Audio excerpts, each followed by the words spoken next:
Bonjour et bienvenue sur Radio Cessort, votre podcast quotidien sur l'actualité cyber, du dimanche 12 janvier 2025, épisode 155. Je suis Marc-Frédéric Gomez, en direct du Berry. J'espère que vous allez bien. Au programme aujourd'hui, violation massive de données chez un géant de la localisation.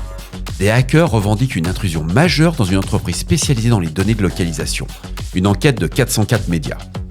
Impact limité dans la décision de la Cour suprême américaine sur NSO et WhatsApp. Un jugement concernant NSO Group pourrait avoir des effets restreints sur l'écosystème des logiciels espions. Vol massif de données bancaires, une cyberattaque cible a permis à des hackers de voler des informations sur des cartes bancaires. C'est GB Hackers, ça va être intéressant. Faux exploit LDAP diffusant des malwares, une campagne d'attaque se fait passer pour des outils LDAP Nightmare, mais vise en réalité à diffuser des logiciels malveillants. Arnaque fiscale, vous êtes aux US, protégez votre PIN IRS maintenant. Campagne de phishing massif ciblant PayPal. Multiples vulnérabilités sur Astérix. Le dernier bulletin du CERT-FR signale des failles importantes infectant ce logiciel phare de la VoIP. Et on finira par un acte d'accusation contre 3 Russes pour piratage. Le département de la justice américaine a inculpé 3 individus soupçonnés d'être impliqués dans des campagnes massives de cybercriminalité. Des hackers affirment avoir compromis Gravis Analytics, une entreprise majeure dans la collecte de données de localisation, et menacent de divulguer les informations dérobées. Ces données incluent des listes de clients, des informations sur l'industrie et des données de localisation précises provenant des smartphones. Cette intrusion soulève des préoccupations quant à la confidentialité et à la sécurité de ces données. Article intéressant.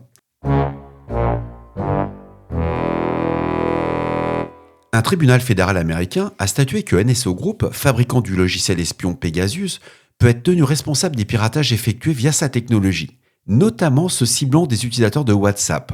Bien que cette décision représente une victoire symbolique pour WhatsApp, son impact sur l'industrie du spyware pourra être limité, car les implications juridiques restent restreintes et les entreprises similaires pourraient continuer leur activité sous d'autres applications.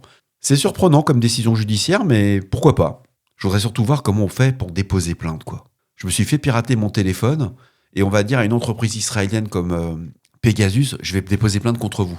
Ça va être intéressant au niveau du droit.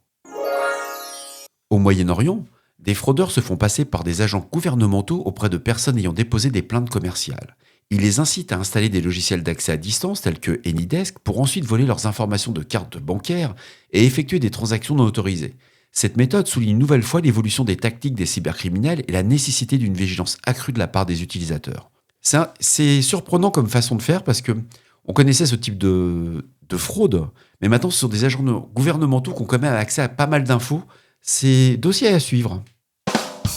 Un faux exploit, nommé LDAP Nightmare, a été mis en ligne sur GitHub, prétendant offrir une preuve de concept pour une vulnérabilité, la fameuse CVE 2024-49113. En réalité, il s'agit d'un malware qui va voler des informations, qui va ensuite les exfiltrer des données sensibles via un serveur FTP externe. Des chercheurs en cybersécurité mettent en garde contre tels faux exploits et qui servent de vecteur de détection. C'est hyper intéressant parce que les cybercriminels ont besoin d'infos. Et ils vont jouer aussi sur le fait que toutes les équipes de cyber, dès qu'il y a un POC qui va sortir sur des vulnérabilités qui font un peu de buzz, tout le monde télécharge. Et combien d'entre nous vont lire le code du POC avant de l'exploiter ? Bien entendu, si vous interrogez n'importe quelle équipe de réponse à incident, ils vont dire « Mais moi, je lis tout le code, toutes les lignes. » Moi...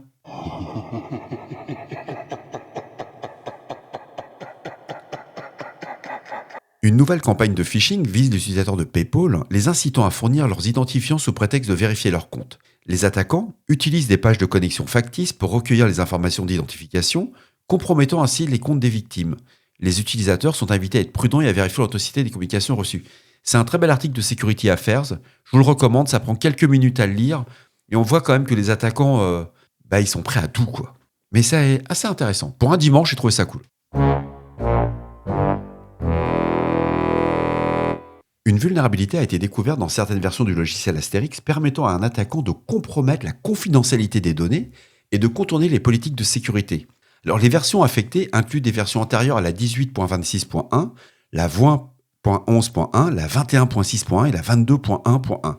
Il est fortement recommandé de mettre à jour vos versions d'Astérix vers les versions corrigées pour atténuer ce risque.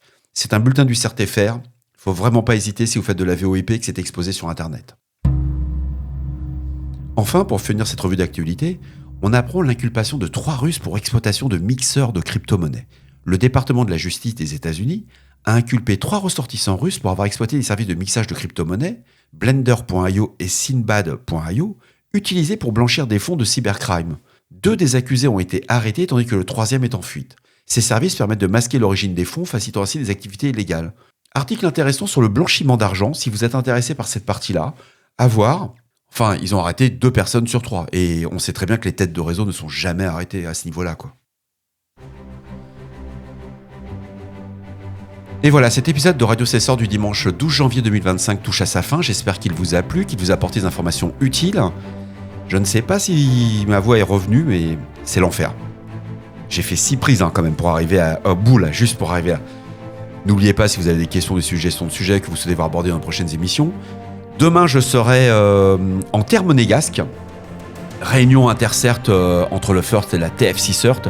Ça va être sympa. En plus, je fais un exposé sur Robson Look. Je vous en dirai plus. J'ai le droit de communiquer dessus, donc c'est hyper cool. Et laissez-moi un message. Mais je répondrai pas sur les 3 jours à venir. Je vous le dis tout de suite. Non, on laissera pas de message sur ce coup-ci. On va le faire sans message. Et je reviens en fin de semaine. Si tout va bien, ou si je reste au bord de mer. Ça va dépendre de mes amis monégasques. Je crois que la dernière fois, ils n'avaient pas aimé quand je leur avais dit que je roulais plus vite qu'eux. Donc, on a un petit concours de moto à faire. Je vais peut-être prendre la moto.